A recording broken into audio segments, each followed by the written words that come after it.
Yeah, I mean, I'm leaning towards Mars. Mars or Centaur. I think just choosing what fights you're going to take and how you take them is what their fight needs. Oh, Magnus. Oh, he's bringing it back. Of course. Why The not? clutch. I mean, you have now a steroid for your Phantom Assassin, something that can match Sanking's rotation, so they will go with the Tiny as their last pick. So Well, as far as I can tell, there isn't really a Mage Slayer hero here for Team Liquid, so there goes one of the potential counters. Miposhka looks like he is in trouble, very much dead, caught in the middle of the jungle against a Beastmaster Hawk that will eventually hunt him down.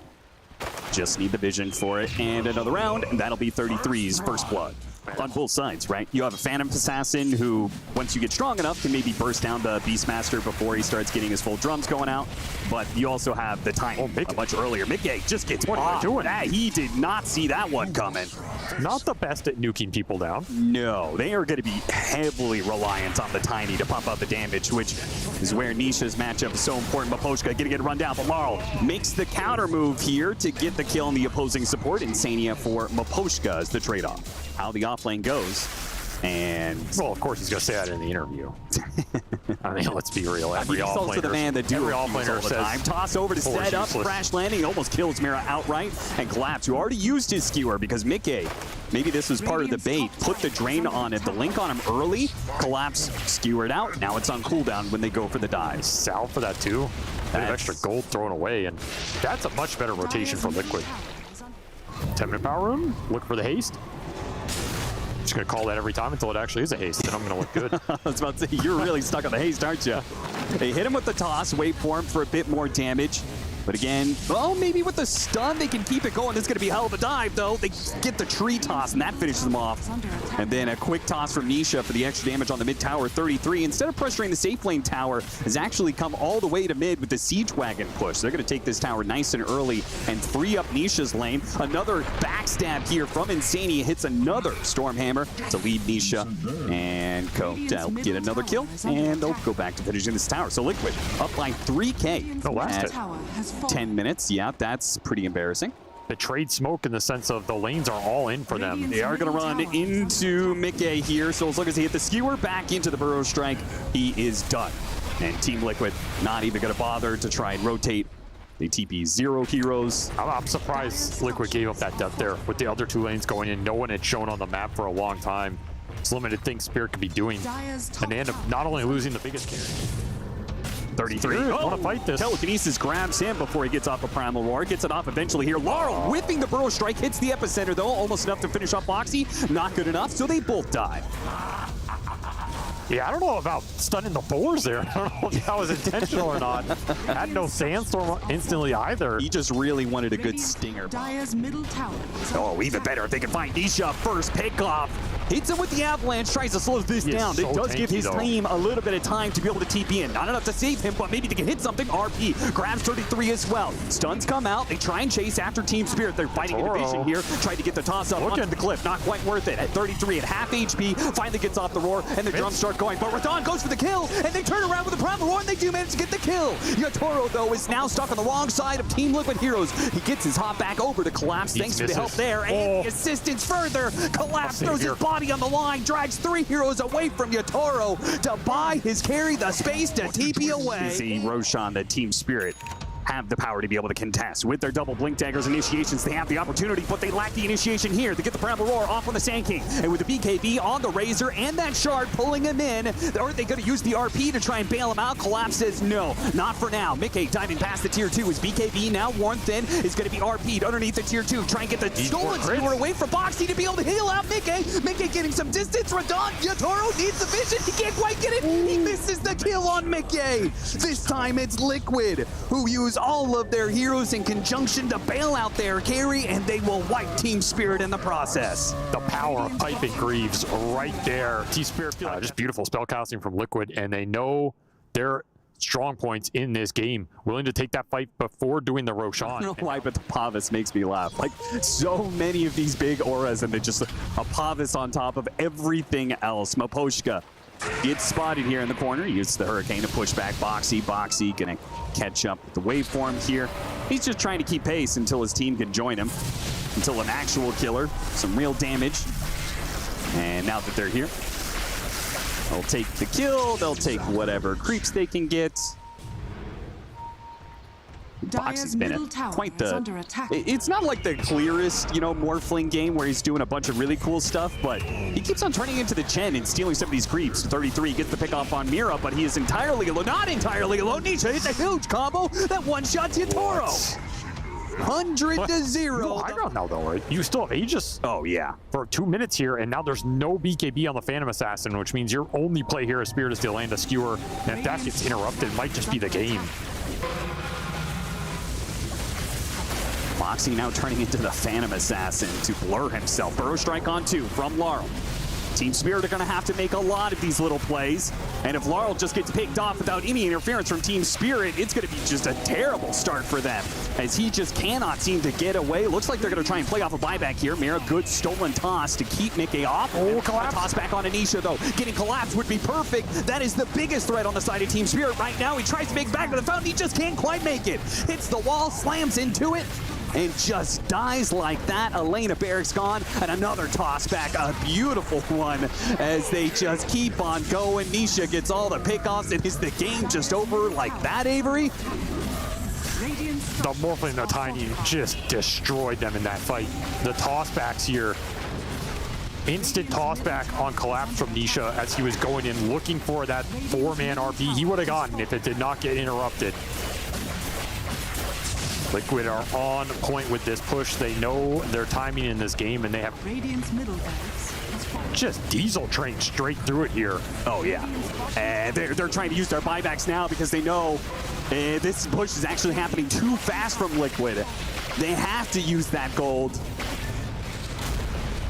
Epicenter coming in, Burrow strike only on 1, hitting the Razor, all the damage shrugged off by a pipe, a waveform through. Laurel surrounded by heroes, collapse. He has to hit a haymaker here. He has to hit some sort of incredible skewer back RP, and all he gets is 33. A little fish in a massive pond that is just Team Liquid net worth 30,000 ahead. They're trying to drag him back. They do manage to get the toss back there onto Boxy into the fountain. He's not dead. Nice play from Mira, but it's still not enough. Boxy will not die. A support Morphling goes into a fountain and comes out swimming.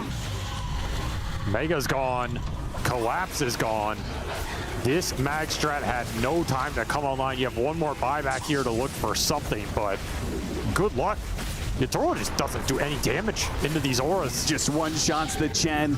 This is just the crash landing Tiny. Collapse. Didn't actually use the RP, but I mean, who had his Blink Dagger canceled. Now he goes for it. Does manage the skewer back onto 2. That'll grab Mickey and 33, but the Manta, it dodged a little bit of damage and even tosses the illusion back into Team Spirit. And it does so much damage, man. GG is called. Team Spirit seemingly had no chance after that second Roshan. The game just ended almost immediately. Man, Team Spirit, they had a lot of problems in that game. Just never got that one team fight they really needed to swing the momentum, and Liquid played a lot of those early rotations well. Being more experimental with their carry pickups. Not too many Phantom Assassins at this tournament. And yet, I believe Team Spirit, that's not the first time they drafted it here. So I agree. It probably does hurt them more than some other teams because I think that's what they prefer to do. But geez, they would really like to do that. Second time in this series that he completely underestimates the off lane of Team Spirit. And that's too many storms. You're not going to deal with it at all. Your fraction is going to be gone instantly. I'm glad you brought up TA because in the topic of unique carries, this is Liquid's unique carry, right? They were the ones who came out with this Templar Assassin. Collapse is going to die here. The charge coming in from Boxy might be able to bail out Mickey, as he might have lost the fight to Mira, but now it's easily won. They get 2 kills in this bottom lane. Nice rotation by Boxy, making use of the Ion Shell that was put on him too. It is an underutilized facet for Darkseer, especially if you're just trying to hit an aura timing. It just makes this hero farm up faster. Mira a little bit far forward here, really challenging Mickey, and will lose that battle as Insania was just sitting on the side. Mira walked straight up there, almost damn near into melee range of the Templar Assassin. Not the wisest move I've ever seen. Really have to respect the Jakiro on lane now. He is not the same hero he used to be. He does a lot of damage. This is a great rotation if it works, though. Good backstab from behind. Mickey will do what damage he can with the refraction up, but with Insania, who's currently trying to deal with some sort of lane. Who is staying up strong up top. Charge on the mid lane.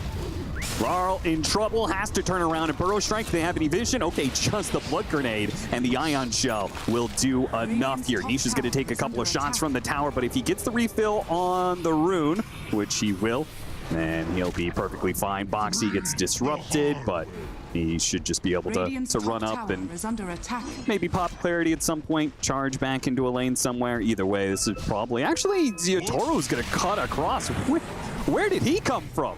What's he doing all the way over here? He was just jungling. Didn't want to stay out too far in the lane, probably for the charge threat. Why do you think they like it more than everybody else so much? It kills Roshan. Okay. I don't think they have a lot of heroes outside of that beast that really accelerate Roshan for them as much as the TA does. Sure. And for a fast team that doesn't do as... Wow, that was a lot of damage. Okay. That's a high-level kill, too. Yeah. For a team that plays pretty fast but doesn't do quite the amount of objective pressure that Game of Gladiators does, Roshan is like a very important key for Liquid when it comes to being able to take control of the game early, right? So being able to have a hero that does it for you like that, guaranteed. Insani is going to get run down as he tries to trespass into the triangle area. Yeah, you know, 3,000 effective HP behind the TA with every aura in the game. Sure. At 30 minutes. Trying to cover another power route. This one goes to Nisha, and amp damage immediately pops it, gets the toss up in the air. Big damage. Finishes off Laurel, and Collapse is now run into a fight that maybe he could still win. Macropyre gets thrown out, but they easily just take over as Nisha, surrounded by both the Underlord and his minions. Underlord going back through the gate. A stolen Nether Strike put onto the hero, gets the kill with the Fade Bolt. Mira gets the kill. He'll die for it, but it was a nifty little play by him and trades out ultimately 2 for 2. 1 core, 1 support on both sides. He gets to buy out. Sad fight for Pipe. That's finished. How much can Liquid get done with this aura advantage right now? A very fast Pipe in a game where it's very strong. Aura advantage and Blink Dagger advantage, as Laurel doesn't have his. So Liquid just, they bring numbers to the mid lane.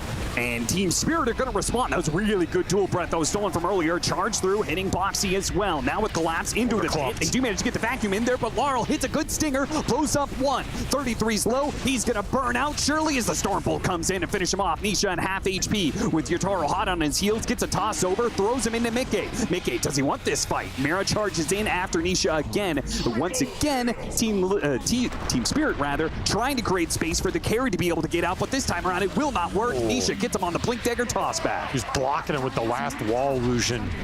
And Liquid, they get that mid move. They get it in force here. Bringing Mickey in, gets the triple kill. That is a huge amount of Spirit. Defend this with everybody last game. Looks like they're just going to concede it or maybe give up more. Oh, this is nasty. A toss back in a Macropyre. He's done. He is cooked, and that's going to be a 14-minute Wisdom Rune that Team Spirit worked so hard to defend last time around. They're making a move on mid, though. A big kill if they can get it. Mickey is just overwhelmed by the constant assault of magic damage. Still, though, Epicenter has now been used, and Boxy's created some space. Nobody's going to be able to get here from Team Liquid right away, it seems. Nisha from a distance is too low. Hits the Avalanche, but everybody else... Liquid, like for the other one. Oh, doing it as fast as possible. Could also just take the team fight with the Desolator, try and get some charges up. And Team Spirit, Nisha gets the combo on to 2 with a charge on through. Both cores are dead. Wait, we used the other strike to get even more. He just leaves Yotaro for the rest and actually went for the Spirit, or excuse me, the Shadow Team. So Spirit Breaker picks up an extra kill for fight them. over. And do we take this early? This is super scary. It's 18 minutes and they're taking that tier 1 and tier 2. That means they are probably in a good spot for Liquid to take the Tormentor away from you. In which case, that's just another round. Spirit are trying their best to put pressure out on the map. Oh, look at the setup. Boxy's about to get... Oh, he hit him with the first hit bash, too. He already had the charge set up, but he went for the hit. Got it on the post, got the vacuum back in. Drags him in, and Laurel has to burrow strike out, leaving 2 corpses. Boxy finds another one. Man, he is. This is going to be just like that Beastmaster setup. You've got the hero that... Oh, this is so sad for Yotaro. Yeah, he has to stand and fight. That's all he can do. Hope that he can get the kill on Boxy. Almost does, but not quite. Boxy waves goodbye to Yotaro.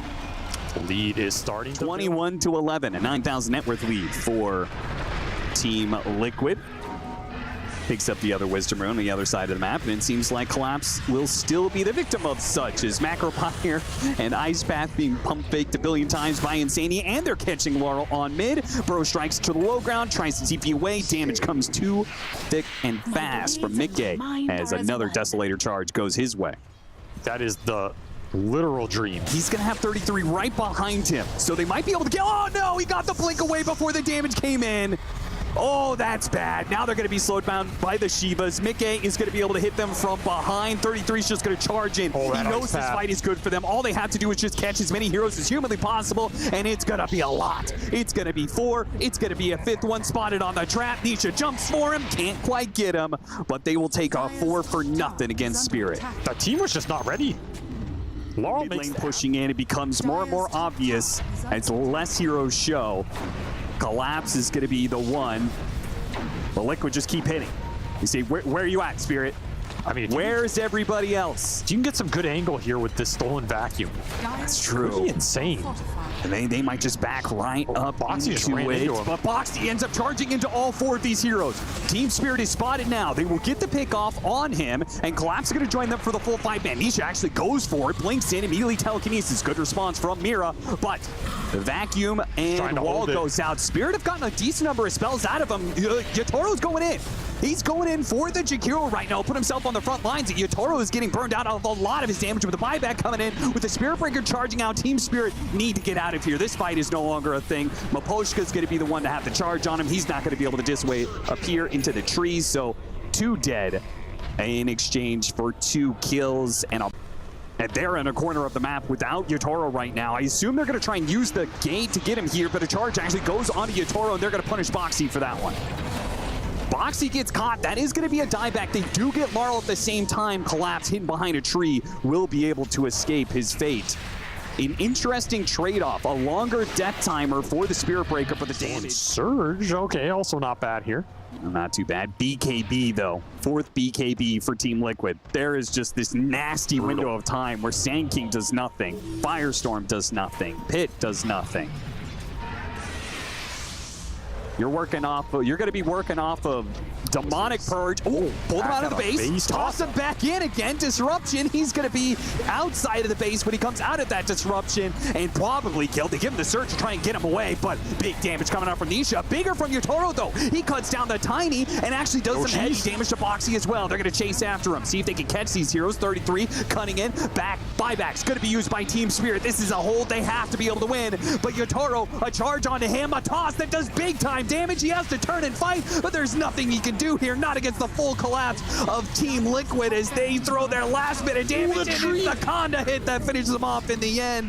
No buyback there from Yatoro. A toss forward from Nisha. Mickey goes for 1. Nisha the other. They look to deliver the final blow to Team Spirit. It will do it. They will take a 2-0 against Team Spirit. They will keep their momentum going in the upper bracket. That has to be one of the most convincing series I've ever seen against Team Spirit, and by a team that was struggling all year to have convincing series. How many times have we seen them, start to look good, start to gain momentum, and then get knocked out? Here, they make a definitive statement.